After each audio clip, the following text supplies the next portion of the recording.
बोला नाना भाऊ बोला. अध्यक्ष महाराज, काय झालं ना? प्रश्न अध्यक्ष महाराज साधा आणि सरळ आहे. अध्यक्ष महाराज, मंत्री महोदय महाराजांना काही महाराज आपलं महाराज अध्यक्ष महाराज आपलं उत्तर आपण देत आहेत. आपलं 2 इंजिनचं सरकार आहे. आता 3 इंजिनचं सरकार आहे. हे 3 इंजिनचं सरकार, इथलं 3 आणि तिकडलं 1 असं 4 इंजिनचं सरकार आपलं आहे. तुम्ही म्हणतात की केंद्राने वाटा दिला नाही. ऐका ना, तुम्ही उत्तरात दिलं आम्ही करून ठेवलेलं प्रोव्हिजन पण त्यांनी दिलं नाही म्हणून लेट झालं असं तुम्ही उत्तरात दिला. हे 4 वर्षाचे पैसे आहेत.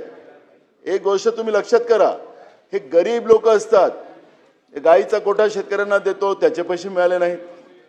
गावामध्ये सिमेंटचे रस्ते झाले त्याचे पैसे आपण दिले नाहीत. ना कामगारांचे पैसे दिले ना त्या शेतकऱ्यांचे पैसे आपण दिले 4 वर्षांनी. हे लोक पैसे कुठून आणतात? दुकानातून उधारी घेतात. लोखंड आणतील, सिमेंट आणतील. सगळ्याच आमदारांना इथं माहिती आहे सभागृहातल्या. आपल्याला माहिती आहे की मला माहिती नाही. आणि अध्यक्ष महाराज त्या दुकानदारांनी त्यांना पैसे वेळेवर मागून घेतले, त्यांना बिकवाक करून आपले पैसे द्यावे लागले.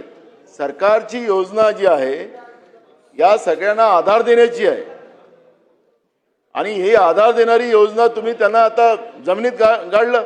मग 4 वर्षाचे पैसे तुम्ही व्याजासकट देणार आहे का या लोकांना? त्याचं उत्तर आपण दिलं पाहिजे. चूक तुमची आहे, केंद्र सरकारची आहे. आणि म्हणून या गरिबांचं जे नुकसान तुम्ही केलेलं आहे त्यांना आपली संपत्ती विकून या लोकांना पैसे द्यावे लागले. दुकानदारांना हातावर पोट भरणारी लोक होती त्यांना आपण आता हे 4 वर्षानंतर पैसे देणार आहात आपण सांगितलं तर हे व्याजासकट देणार का? हा माझा सवाल आपल्याला आहे. सन्माननीय